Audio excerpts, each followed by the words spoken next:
The Tom Woods Show, episode 952. Prepare to set fire to the index card of allowable opinion. Your daily dose of liberty education starts here. The Tom Woods Show. Folks, chances are in your Facebook feed you've got people telling you that you want children to die because you oppose Obamacare. Why, don't you know it saves 36,000 lives per year? Smash all this nonsense with my free ebook, Your Facebook Friends Are Wrong About Healthcare. Pick it up at yourfriendsarewrong.com. Hey everybody, Tom Woods here. I am going to lose some listeners as a result of this episode. There's no doubt about it. No doubt about it.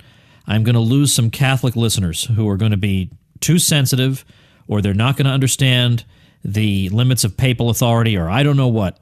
Or they're extremely delicate, but I'm going to lose some. And it's a shame. I'm not trying to lose them.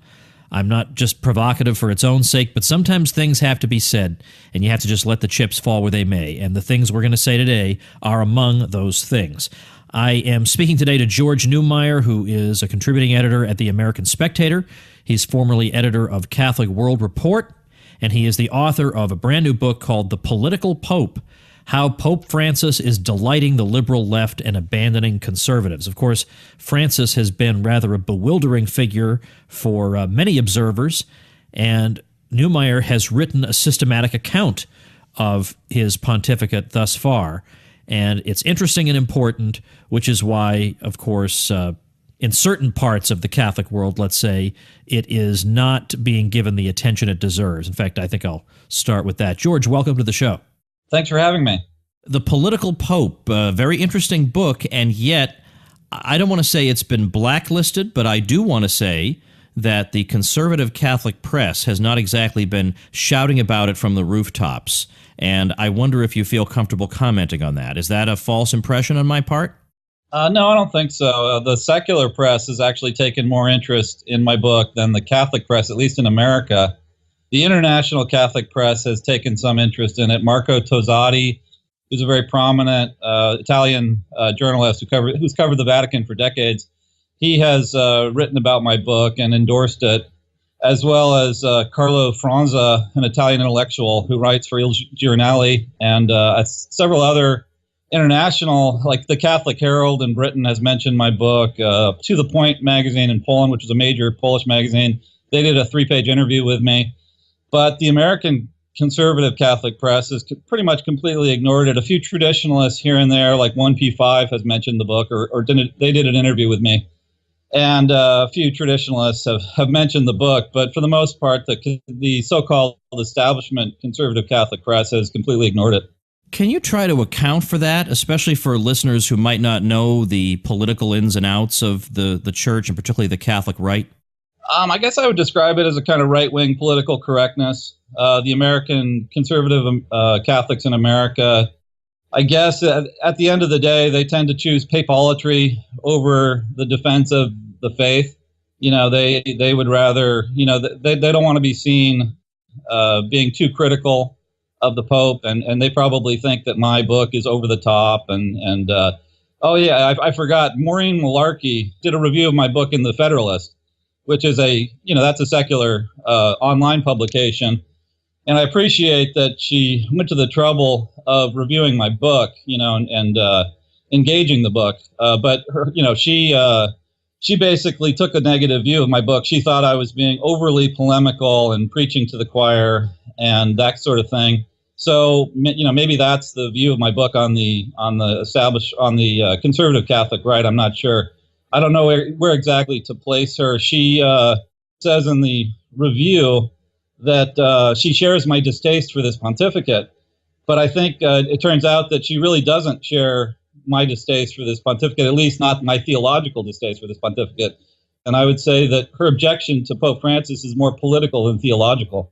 Well, there is a key theological point that a lot of people who are not Catholic would be interested in, and that is the popularity of liberation theology, which was on the outs, let's say, for quite a long time. And there were statements on it that came from the CDF, the Congregation of the Doctrine of the Faith.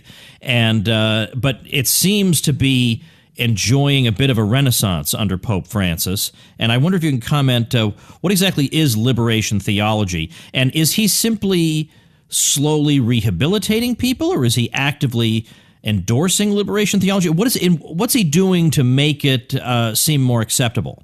Well, at the very least, yeah, you can say he's been systematically rehabilitating all of the condemned liberation theologians from the Pope John Paul II era. Leonardo Boff, for example, the Brazilian liberation theologian who was removed from the priesthood because of his environmental activism, or at least was, I'm not sure if he quit on his own or was forced out, but basically he left the priesthood because he was engaging in all these environmentalist hijinks, and the Vatican got sick of that and condemned him. Well, Leonardo Boff has been completely rehabilitated by Pope Francis, and Francis enlisted Boff as an advisor to Laudato Si, his encyclical on climate change. And according to Boff, Francis contacted him at one point and said, "I'd like to see your plans for world government at the UN," because Boff has come up with this world government style plan for extracting payments from all the countries of the world to fight climate change. And according to Boff, Francis contacted him and said he wanted to see his plans for that. So that's just an example. That's just one of many examples of liberation theologians that this pontificate has, been rehabilitating. The father of liberation theology, Gustavo Gutierrez, he was one of the first guests at the Vatican in 2013. And, he was welcomed to the Vatican, and the Osservatore Romano, the Vatican newspaper, declared that he was an impeccable thinker and responsible for one of the most important theological currents of the 20th century. And so, what we can say, I think, I think it's fair to say that a total rehabilitation of the condemned liberation theology of the 80s has taken place under this pontificate. And also he'll say things, we could just have a whole discussion of the strange things that he says. And in fact, I don't even want to, I think it's dignifying them to call them strange, because they're only strange if you assume he means to say something sensible, true, Catholic, whatever, but maybe he doesn't. And so in that case, maybe they're not strange. But I don't know how to account for, I've met many Marxists who are good people. Now, has he said I've met many traditional Catholics who are good people, or I've met many supporters of the free market who are good people, or I've met many wealthy people who are good people? I don't hear any of that, right? I mean, maybe I'm just not listening.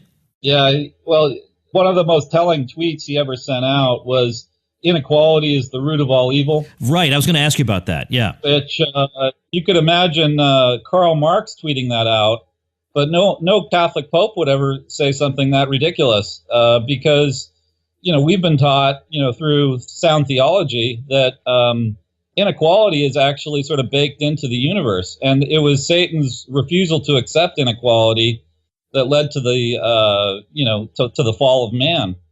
And, reality is hierarchical, which means that reality is unequal in the sense that not everything is the same.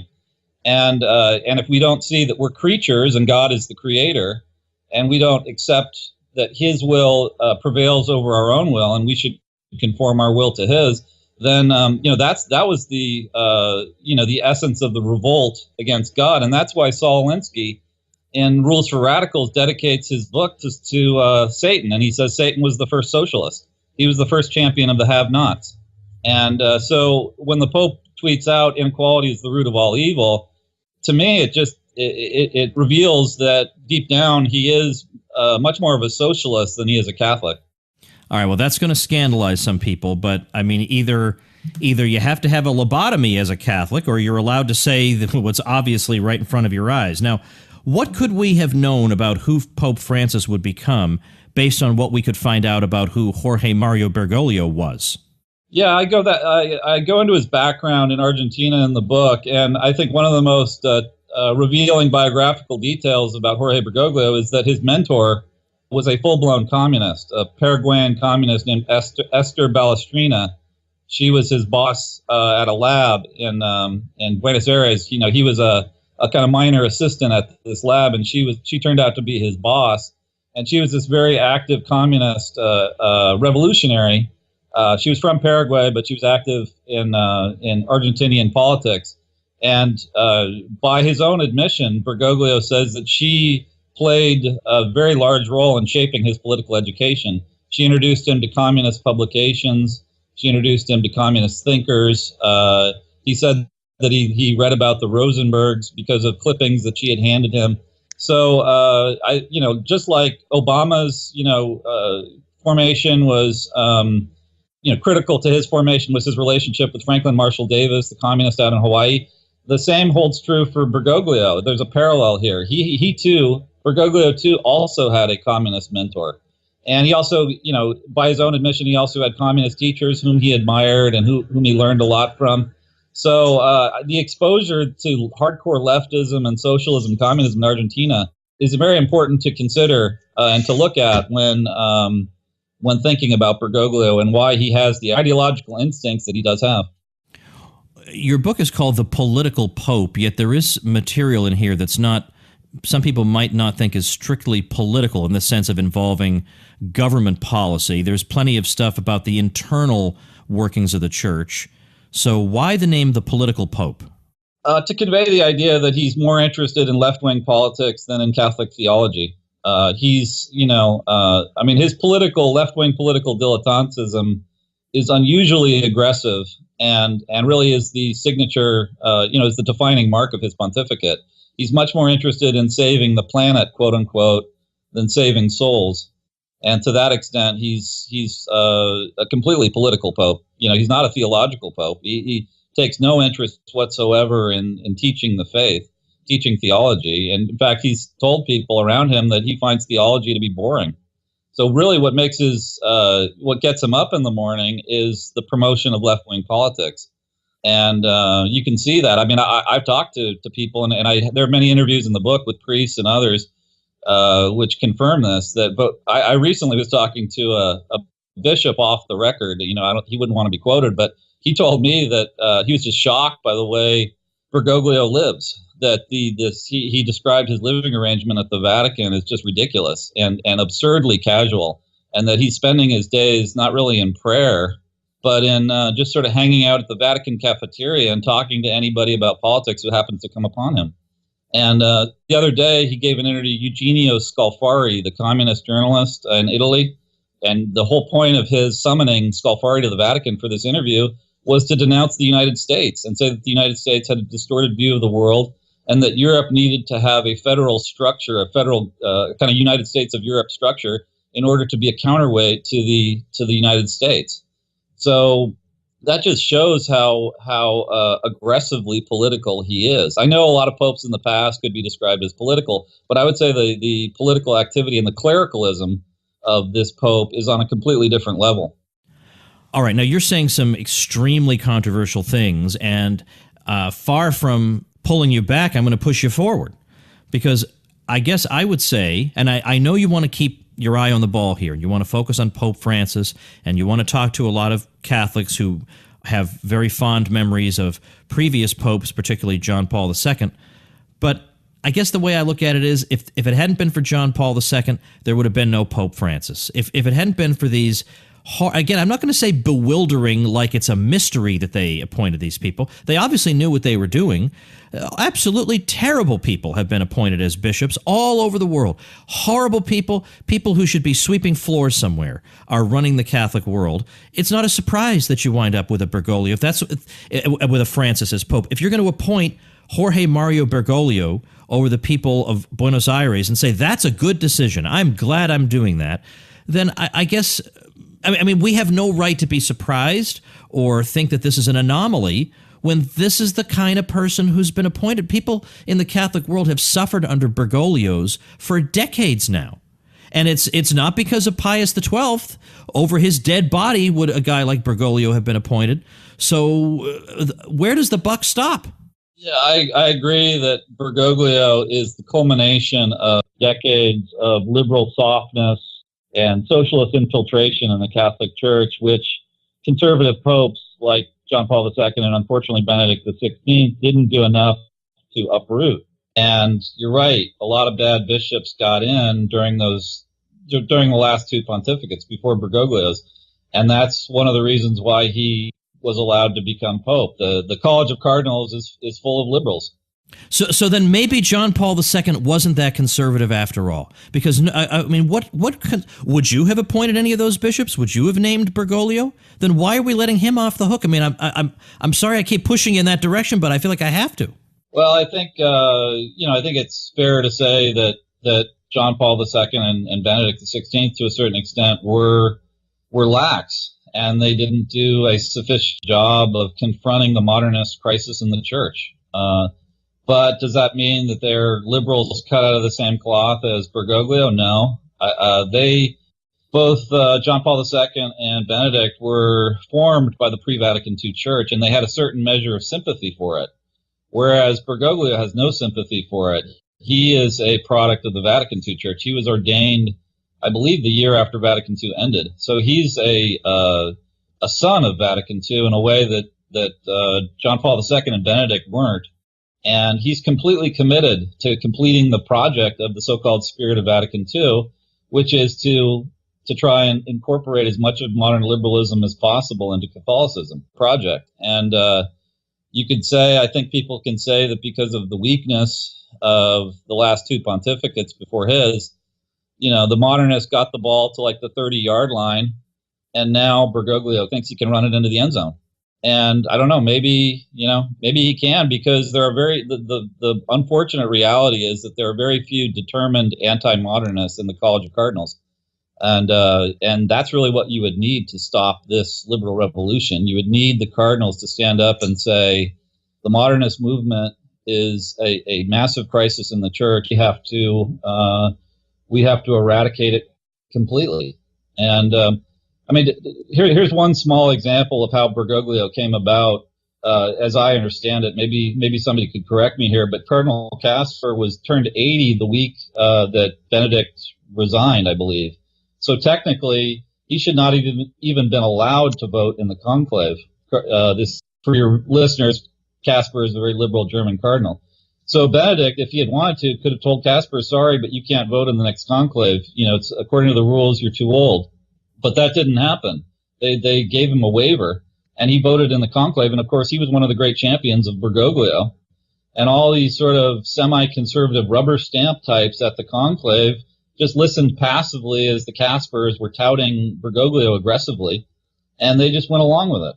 And on the basis of, very little information and silly 5-minute speech that Bergoglio gave about a quote-unquote self-referential church, and, they showed no due diligence at all in selecting him as the next pope. And now some of these guys are feeling some buyer's remorse, and probably at the next conclave, they're going to want to go with somebody safer.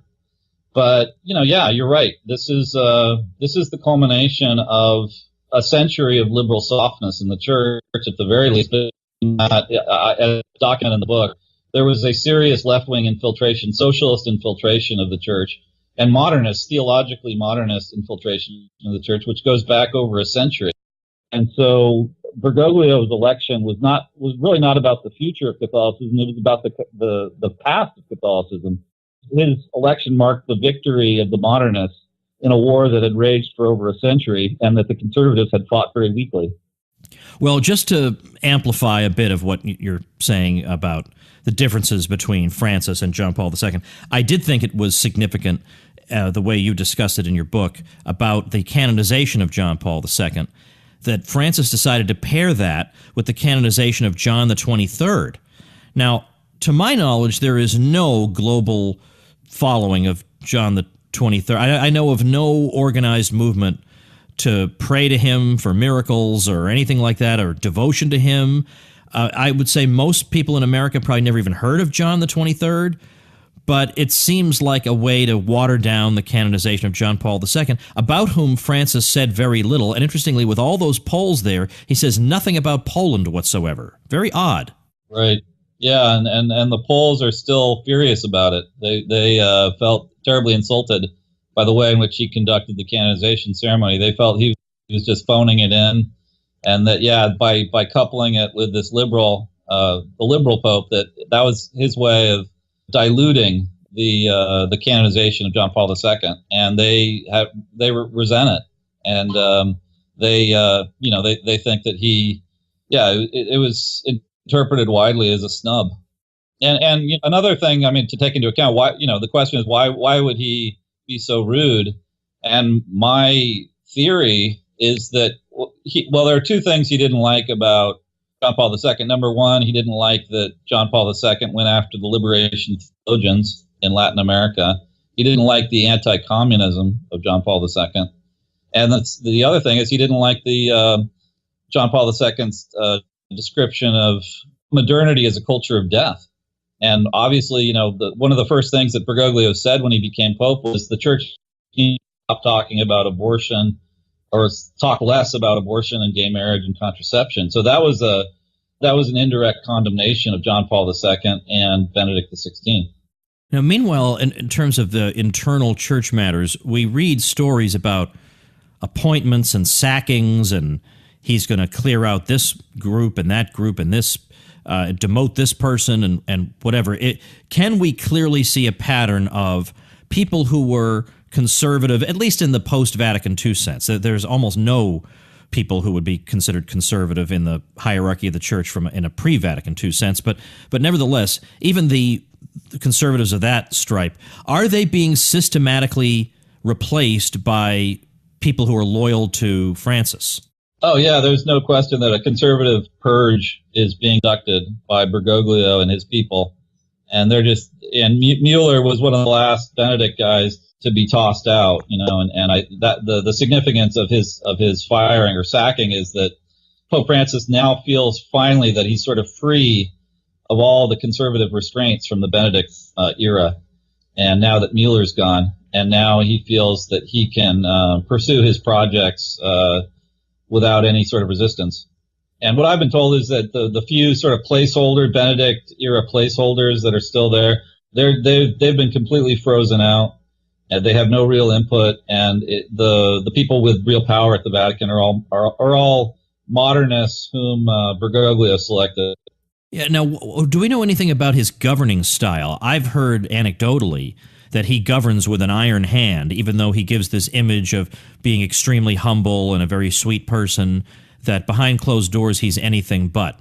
Yeah, that's exactly what I've heard, that he operates like a low-level Argentinian politician. And, I think that's one of the reasons why people call him the Peronist Pope, is that he behaves like a left-wing autocrat in the Latin American style. And so he'll call people. This one priest told me a story about how his friend was once yanked out of a meeting very rudely by Francis and then chewed out for, making comments that Francis perceived as, being critical of him. It was a completely trivial matter. It was just a petty power play kind of thing. So yeah, he's doing stuff like that all the time. And, Mueller's criticism of the Pope's handling of his sacking, it really didn't go to the theological implications of it. It went to the personal implications of it. He felt that Francis had treated him in a very high-handed way and fired him the minute after his term and didn't give him any reason for firing him. So Mueller said, when is the church's teaching on social justice applied to Vatican employees? And so that just tells you, how vindictive and thuggish he can actually be. And yet, just because I think it would be interesting, let me mention something quite anomalous, nevertheless, in all of this. I want to say something about, and I'm going to introduce it to the audience here, the Society of St. Pius X, which is an order of priests going back quite some time, at least to the 1970s, whose head was the now deceased Archbishop Marcel Lefebvre, who had been an African missionary. And he was of the opinion that the traditional liturgy of the church needed to be preserved. We needed to ordain priests who were going to hold fast to that. Not to mention he had some doctrinal problems with the Second Vatican Council. So they existed in an irregular canonical situation for a long time. And then in 1988, when there were negotiations going on with the Vatican that broke down, Lefebvre went ahead and ordained 4 bishops, basically without the Pope's authority, and therefore, at least according to some canonists, incurred excommunication latae sententiae. And so he and his bishops, although not his faithful, were said to have been excommunicated. And so they were in, a highly irregular situation. John Paul II then gave a limited permission to have the traditional Mass of the Church that had been modified after Vatican II available to faithful requesting it, and bishops didn't go along with that very well. Then Benedict XVI said, well, you don't even have to ask your bishop. Anybody can celebrate the old liturgy. But the Society of St. Pius X is still around. I mean, the last I heard about, they had at least 1 million faithful. They have many priests. They have churches all over the place. They are still not in a regular canonical situation. But my point is, they're very traditionalist. And Francis seems to be quite interested in reaching some kind of an agreement with them. Now, on the other hand, the dates by which this agreement was supposed to have been announced and implemented have come and gone, as they have for the past 20 years. But how do you account for his apparent desire to see that through, even though normally these are people he would strongly dislike?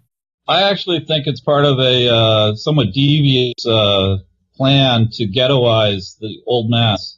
That's my theory, and maybe I'm wrong, but I think there's some reason to think that one of his motivations here is he wants to keep the Latin Mass, the old Mass, within one personal prelature run by the Society of Pius X, and he wants to take it out of the so-called mainstream parishes, and he wants to say to all the Latin Mass going Catholics in those mainstream parishes, well, if you want that Mass, you should go to a Society of Pius X church.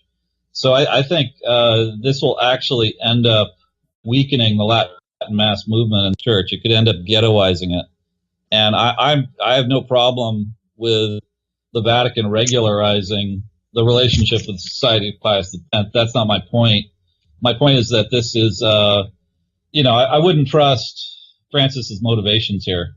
And I think the cardinals and the bishops should make it crystal clear to Bergoglio that they will not accept his ripping up Summorum Pontificum, which mainstreamed the traditional Latin Mass throughout the Catholic Church, and that movement cannot be stopped by any kind of overtures to the Society of Pius X.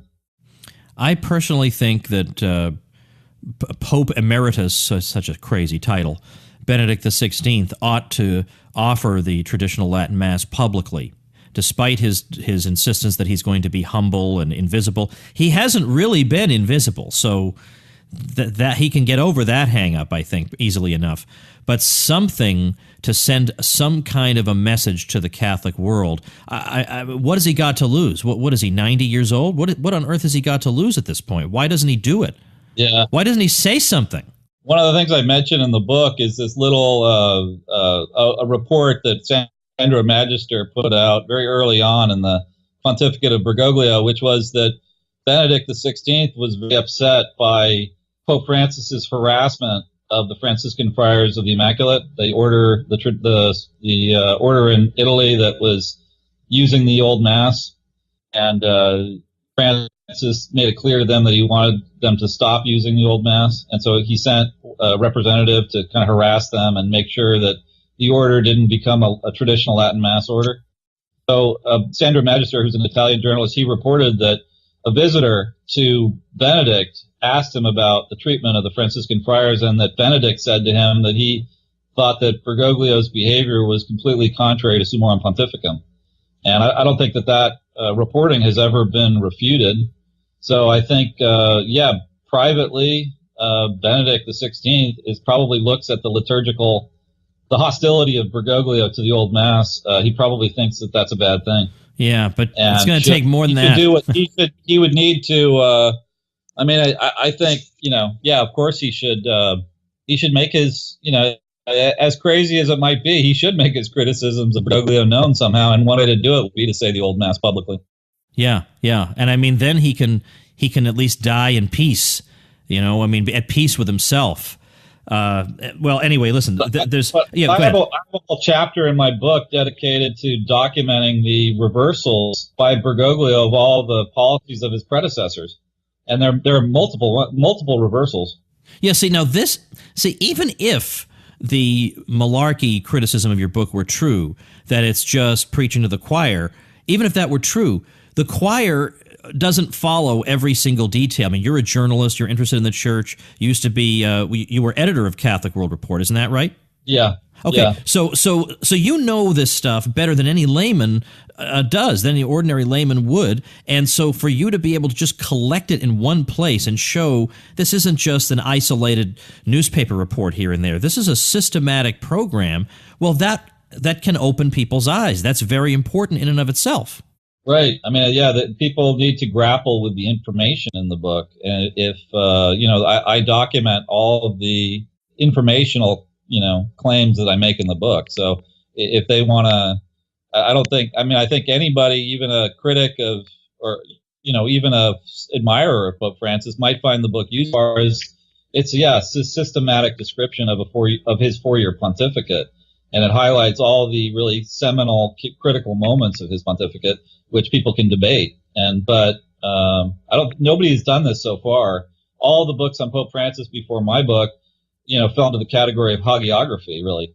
And my book is the first book to attempt to be candid about his pontificate and to look at not just the soft highlights of it, but the all of the critical moments of it.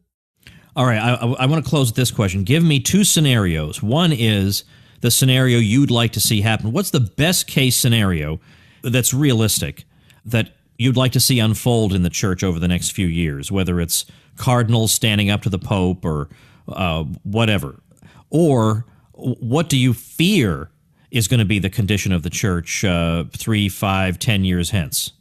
This might sound glib, but the best case scenario that I could envision would be if the Pope converted to Catholicism, because it's pretty clear that he has very serious objections to Catholicism, and that he's much more of a Protestant in his theology than he is a Catholic. So it would be if he were to somehow undergo some sort of conversion away from modernism towards Catholicism and took his responsibilities as teacher of the faith seriously and taught the faith in an orthodox manner, that would be the best outcome. But I think that's highly unlikely, unfortunately. And so I think the next scenario, the more realistic scenario, he's going to continue to drive a wedge between Catholics and their faith. And that's going to cause a sort of unfolding chaos in the church. And the conclusion of his pontificate is going to be very dramatic and very ugly. And I frankly don't know how it will end, except that I know that it will be very ugly, because what he's doing to the Catholic Church is ugly. And Catholics are going to have to decide whether they value the faith over papalatry, whether preserving the integrity of the faith is more important to them than maintaining this sort of phony appearance of unity. And the cardinals are going to have to decide whether they're really defenders of the faith or not. And if they do make that decision, then they have only one choice, and that is to declare to the faithful that, the current pope is a bad pope and he must be resisted for the good of the faith.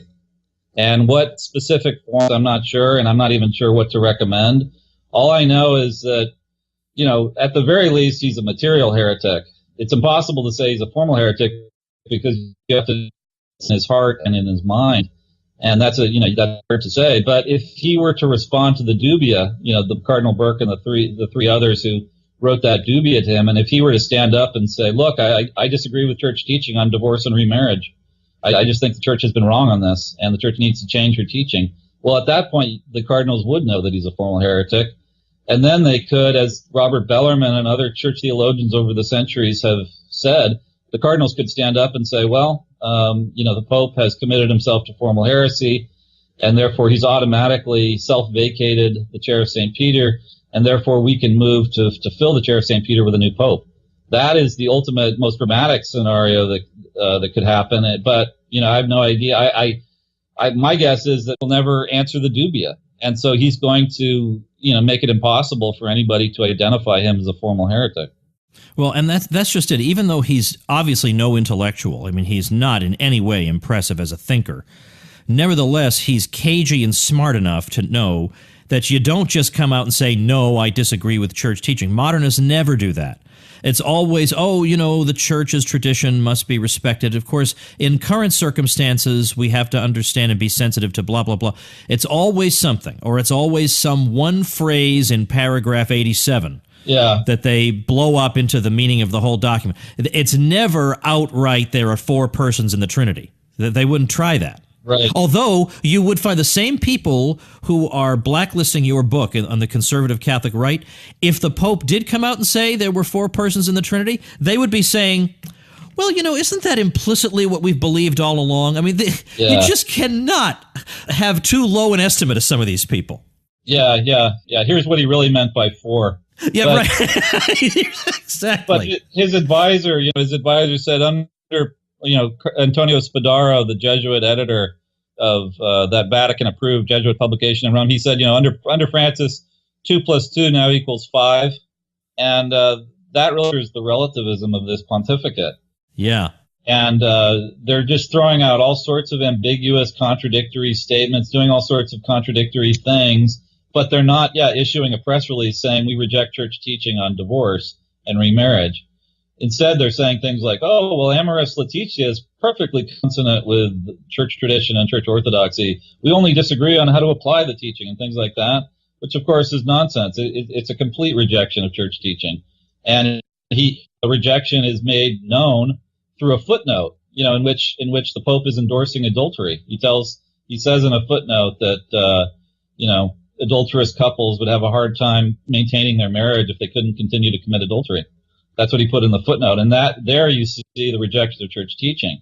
But as Archbishop Bruno Forte, one of the advisors to that document, said to the press, he said that Francis came to him and said, we can't make our opposition explicit. We can't change teaching explicitly. We have to do it subtly. And we have to kind of indirectly put the premises in the document, then let others pastorally work them out. And then Forte made the funny comment. He said, well, this is typical of a Jesuit. So the situation ethics of this Pope is being advanced Jesuitically. It's not through press releases and overt direct statements, but through footnotes and making these sort of vague pastoral noises about how we need to be more understanding and things like that. And who am I to judge? And so all that together just ends up driving the wedge between the Catholics and their faith. And does it really matter if that's the way you get there rather than issuing press releases? So I think the modernists move the ball downfield slowly, but they continue to move the ball downfield. Well, I'll just say I remember early on in the pontificate when he would say things that were shocking to people, and then we'd get this clarification from either, I don't know, the Vatican press office or in L'Osservatore Romano, the mouthpiece of the Vatican, saying, well, what he really meant was blah, blah, blah, and this just kept happening. He meant this, he meant this, he meant this, and I kept saying, whoever's issuing these clarifications, why don't we just appoint that guy, the Pope? Just cut out the middleman. Let's have this guy. So anyway, well, I'm sorry it has to be under such tragic and horrifying circumstances, but I'm glad that you and I had a chance to talk and particularly about your book, which I think, people are going to find to be not a boring read. It's called The Political Pope, How Pope Francis is Delighting the Liberal Left and Abandoning Conservatives. And the conservatives who have been abandoned are so shell-shocked and yet still so devoted to in effect, the cult of the papacy. They won't even listen to this, to what George is trying to tell them, but you should, and you'll find this very informative. And indeed, it reads like a novel, but it's all too real. Best of luck with it, George, and thanks so much. Thanks for having me. All right, everybody, that is our episode for today, so I'll have to see how many listeners I've still got, but I appreciate you giving this a respectful listen, and you should check out George Neumayer's book without a doubt. And I hope you have a nice weekend. Next weekend so it's going to be about episode 958. It's a bonus episode on music. Yes, it is recorded and in the can. So wait for that baby to come out as a bonus next weekend. This weekend, just relax and listen to Contra Krugman, which will be out this weekend. That's the other podcast I do. I do that one just once a week with Bob Murphy, and we critique Paul Krugman. New one comes out every weekend, so check that out at ContraKrugman.com, and I'll see you next week. Become a smarter libertarian in just 30 minutes a day. Visit TomWoods.com to subscribe to the show for free, and we'll see you next time.